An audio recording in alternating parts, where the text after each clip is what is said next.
I thought you were gonna say take them to enjoy the Coco lifestyle. Dude, I was gonna say that would have been the best.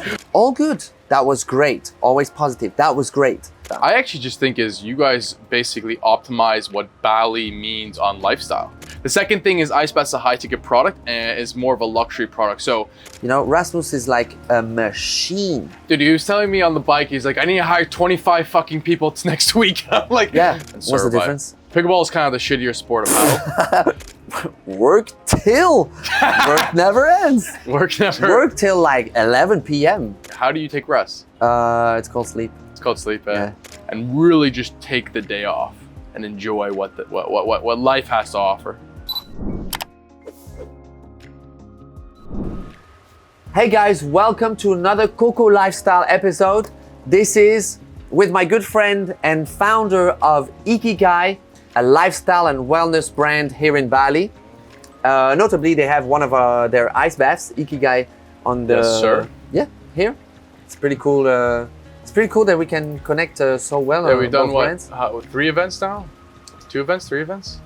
1, 2, 3. Do you count the boat as an event? Yeah, I guess that would be an event. Yeah. We did a boat event.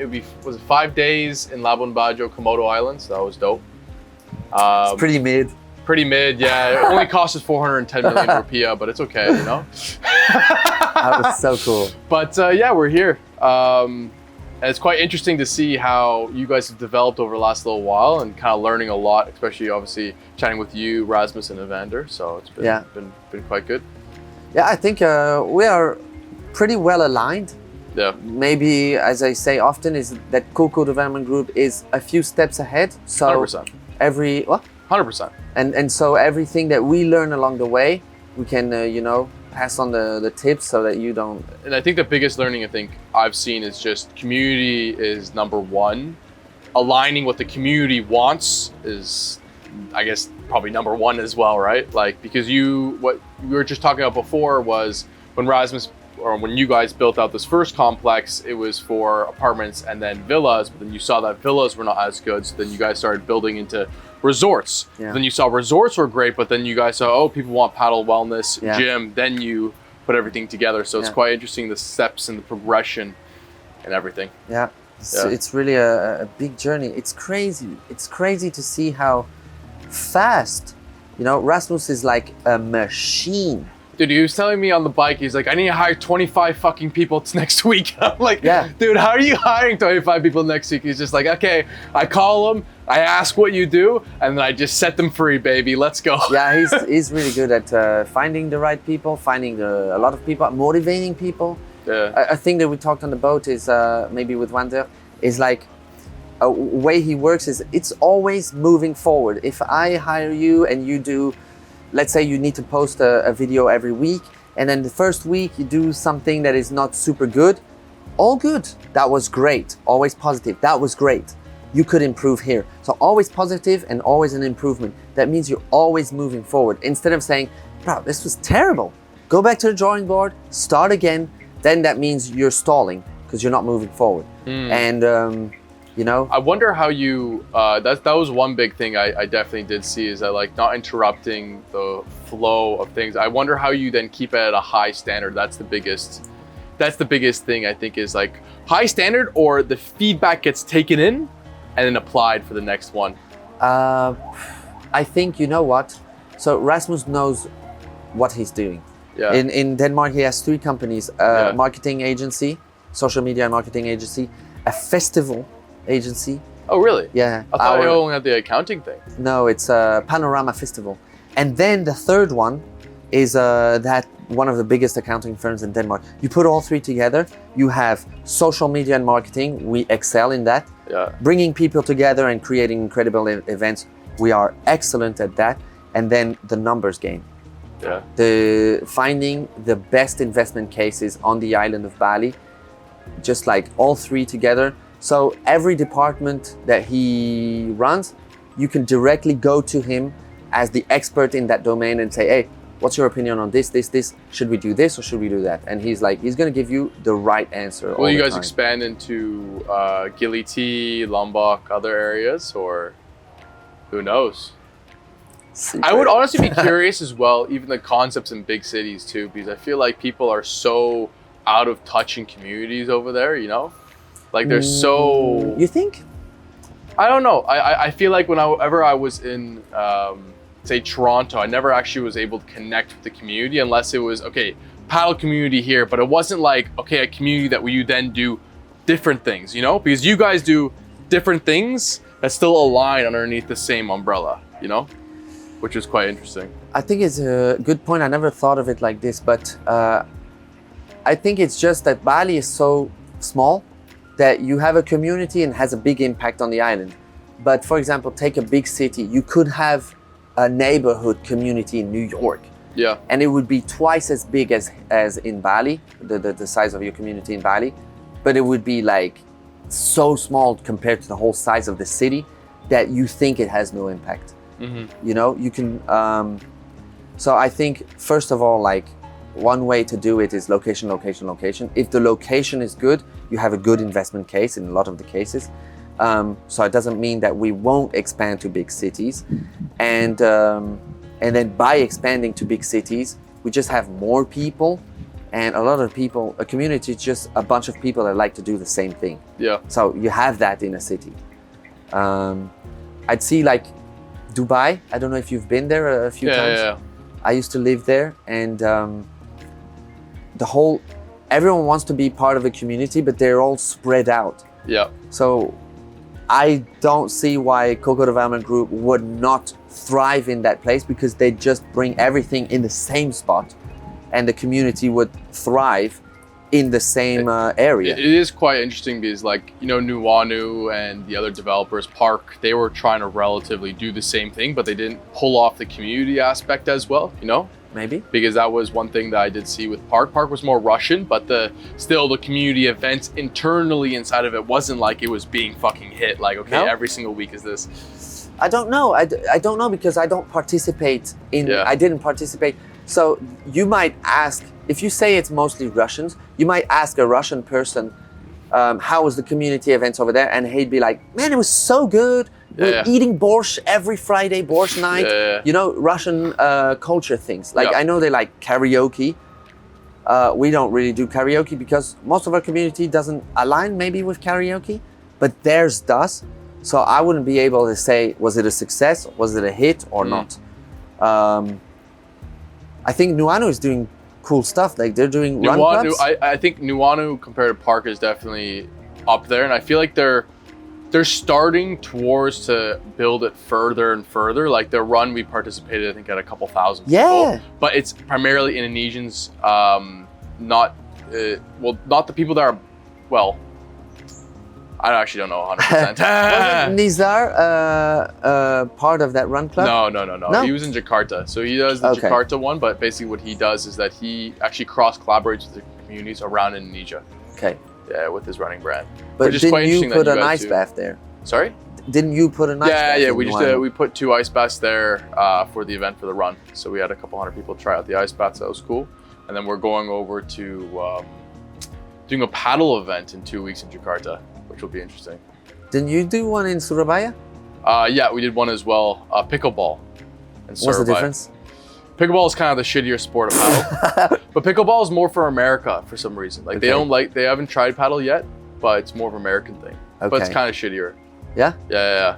There's not more. It shoots at different areas. No. Okay, I have a question. Yes, tell me it. Hit me it. So, why ice baths? Did you see it as a business move, or do you love ice baths so much that you wanted to share your love with ice baths with the rest of the world? So I saw it as 2 things. First, I do obviously love the product and ice bath. I love taking it in the morning. Do you actually do it every day? Every or morning. It's just every morning. I do every morning. I do sauna, and then I do an ice bath every morning.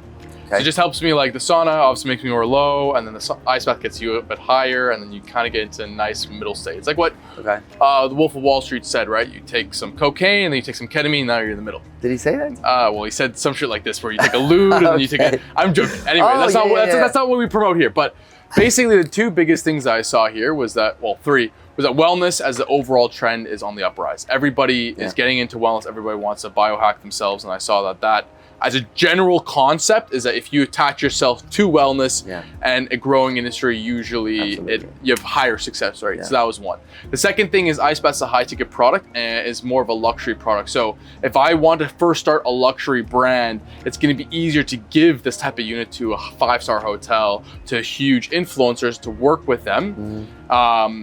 And be able to then hopefully then sell other 5-star hotels. Please, once one 5-star hotel buys, other ones buy because you have the credibility. Prestige. The third thing was that, I don't know, I guess I just love the fucking product. Like I love doing ice baths, I love saunas, and I saw that ice baths was the initial introduction to the whole wellness game because saunas is already done. Other products you could do, biohacking, IVs, that type of stuff, but I saw ice baths was something that was completely new. Now it's kind of 3-4 years into the trend, but in all of Asia, it's still completely new. And I see that there's a lot of different avenues to go. I don't see that selling ice baths or renting ice baths is to be the end all be all. I see that this is the start to building the brand, and the brand will then expand whether to recovery centers, whether to no strips, whether to other products that make more sense and are more scalable. Because with ice baths, it's not an easy thing to manufacture. It's not an easy thing to maintain. Well, it is an easy thing to maintain, but it's not an easy thing when you have a couple hundred units around. In also, Asia. Yours is made of wood.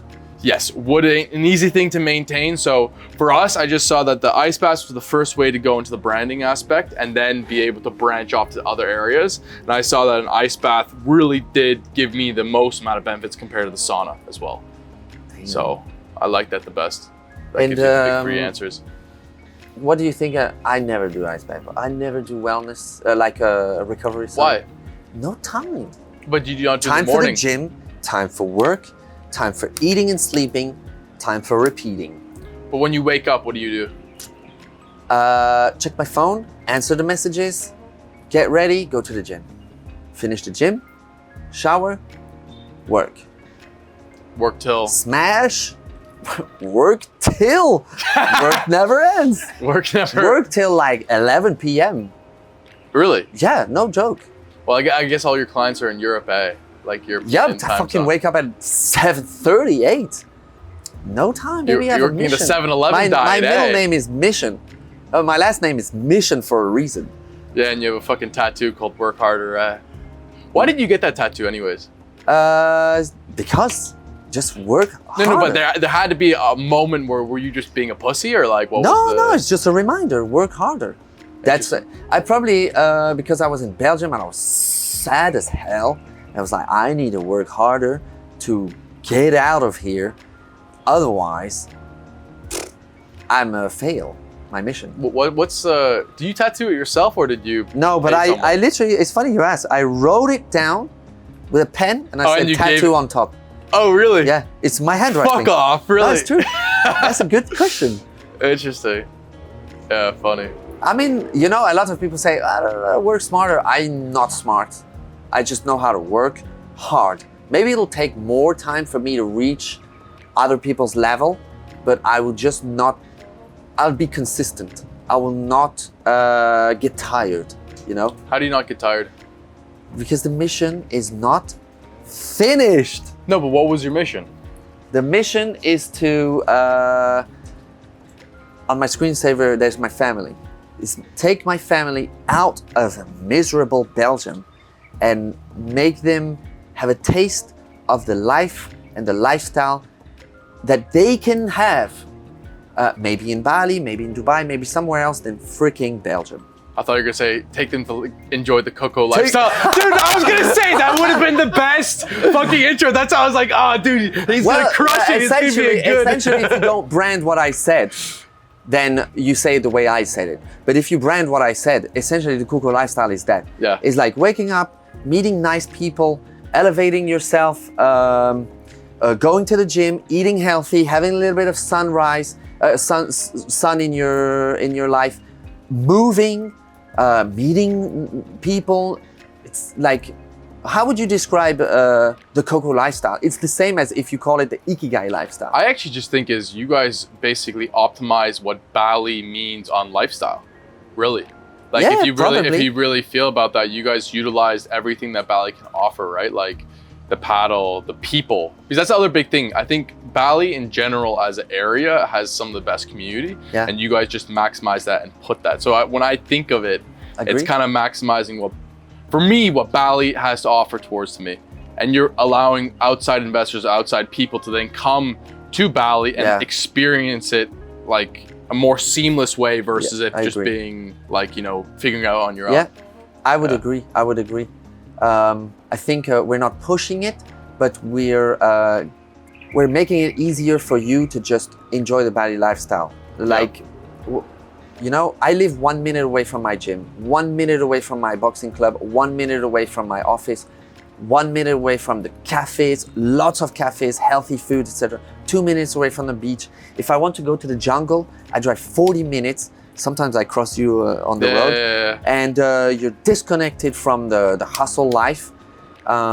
You have rooftop places, you have party lifestyle, you have workshops, you have people like to go to Ubud and do yoga, retreats, meditation, whatever. You have a lot of things that can make you extremely happy as a human, meeting other people, etc., etc. So, like all of these things, they're all happening here in Bali, and we just want to help you. Oh, you're new to Bali. You're living in the lifestyle residence. You don't know where to go tonight.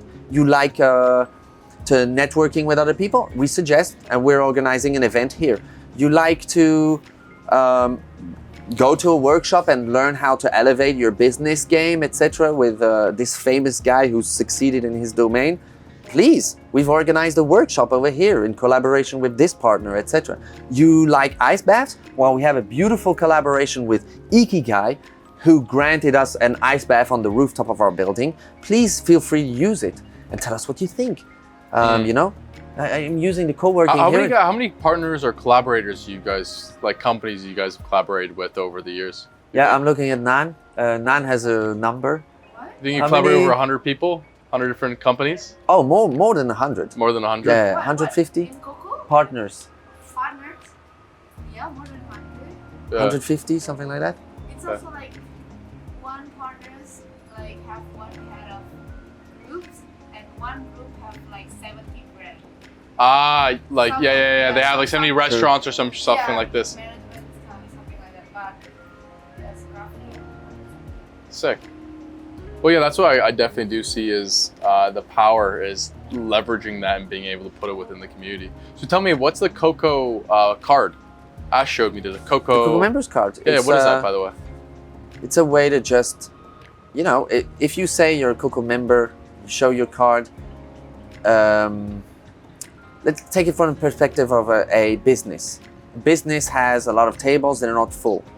If they know that we have a huge community, they'll be more inclined to say, guys, I would love for you to introduce my restaurant to your community. How can I do so?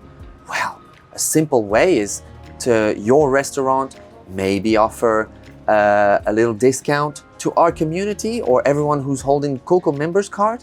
And so we'd love to show that to our community that you're generous enough to offer a free drink or a discount, etc. And that'll incentivize our community to go to your restaurant. So it's a way for us to have a good partnership with a restaurant, for a restaurant to have a source of traffic. It's just a win-win for everyone, because then the community goers have a nice place to have a little bit of a discount and have a little bit of an introduction to a nice product, etc. It's like I used to have this in Dubai, this card that showed that you are a part of this community, and so a lot of people are saying, "Hey, we're gonna give you free gym access to all the card holders. We're gonna make a great event. If you have this card, you can have free entrance here," and it just makes it so that all the card holders reunite in this place, frequently travel to that place, and it's a no-brainer to have this here. Interesting. And on a continuation of the amount of work you're doing, how do you take rest? It's called sleep. It's called sleep, Yeah. No, you know what? When I cross you on the road, it's because I'm going to the jungle. On Sundays, I try to make it a point that if I have nothing, and Nan, You better keep that Sunday off my agenda, okay? I'm trying. I want rest too. Yeah, I go to the jungle, just go visit a waterfall, go see some rice fields or whatever, like at Go random. to a jungle though. Yeah. Why jungle? Because I find it. But you like to drive somewhere up north versus like Yeah. staying here and just going to the like a recovery center and relaxing. It's more about Yeah. doing something to relax. I'll take a friend. I'll take a bunch of friends. We'll go to. You never do that. I see you in Kintamani all the time. No, I went to Badoogle. But Badoogle is my place to Yeah, go up same, and okay. relax. But it's like it's a fucking drive, dog. It's 1 hour. But it's nice. It's nice though. It's just 1 hour. And if you take the small roads, it's like not even Yeah. a journey. It's like driving is the nice part. Then you Yeah. stop in a random warung and you have freaking insane view, and it's like super disconnected from your work and your hustle, busy traffic, etc. And then you spend the day just exploring this warung, going to a waterfall, hiking a little bit. So often, bro, this is such the cool part. Often I meet a farmer and I say, hey, what are you doing? Like, what are you digging here? Oh, well, I'm planting this. And hey, let me go get you a coconut from here. This is my land and my children are living in Canggu and they're working here. Bro, it's so crazy. They have a cow and what are you doing with the cow? Well, we have the cow, it poops, we use the poop to fertilize it. It's like so genuinely. So once you make your millions, August, you're gonna be in the jungle. No, I'm Couple just gonna cows. work hard, and on Sundays I'll do the same thing. I'll go to the jungle, go to a waterfall. So every Sunday you made a point to take Not the day every off. Sunday, huh? None. But I try to. I'm joking. Why do you guys have a lot of events on Sundays too, or Saturdays and Sunday, especially since Uluwatu is really picking up. yeah? So from Canggu it's 1 hour, but if you do something in Uluwatu, then it's like Yeah, an hour and a half, 2 hours drive. Yeah. So it is. 1.5 hours. Come on. I drive today from Uluwatu to Canggu. Yeah, it's 1 hour, 1.5 hours from Uluwatu to Canggu, and I'm talking to go to the jungle after that. Anyways, yeah, because I definitely do see that has to be a part of the lifestyle, right? Because like you have to take some rest as well. So I'm always kind of curious how, I guess, high-level entrepreneurs are able to kind of. You're a Be able- high-level entrepreneur. How do you do it? I'm still trying to figure that out. Truthfully, like I'm not consistent taking time off. I'm now trying to take 1 day off. It's just it's hard to then plan for the next week to be able for all the team underneath myself. So I'm trying to now kind of learn how to take a day off. Yeah. And really just take the day off and enjoy what life has to offer. So learning, step by step. That's crazy, bro. It's like, Yeah. you think a lot of people, do you think, and I'm not trying to be like, we're better than others, but don't you think we're absolutely blessed to have those kind of problems? As in like, I'm not sure exactly how I would like to take my rest day. Like we're doing doing so good in the sense of we're pretty happy and we're pretty successful, I'd say. Work is going well. That one of our main problems is how to disconnect the most effective way so we can re-attack the next week. It's a different perspective. That's why I definitely see with all of life, it's all about the perspective shift, because you can see that like I've been in one place and been like, what the fuck? How the fuck am I gonna get out of there? But then I've been like, oh, that was an amazing time in my life. Like I look back at 2022 when I made basically all my money that I have so far right now, and I was stressed out every single day. I was making $4,000 to $5,000 profit a day, but I was stressed as fuck. Why were you stressed if you're so successful?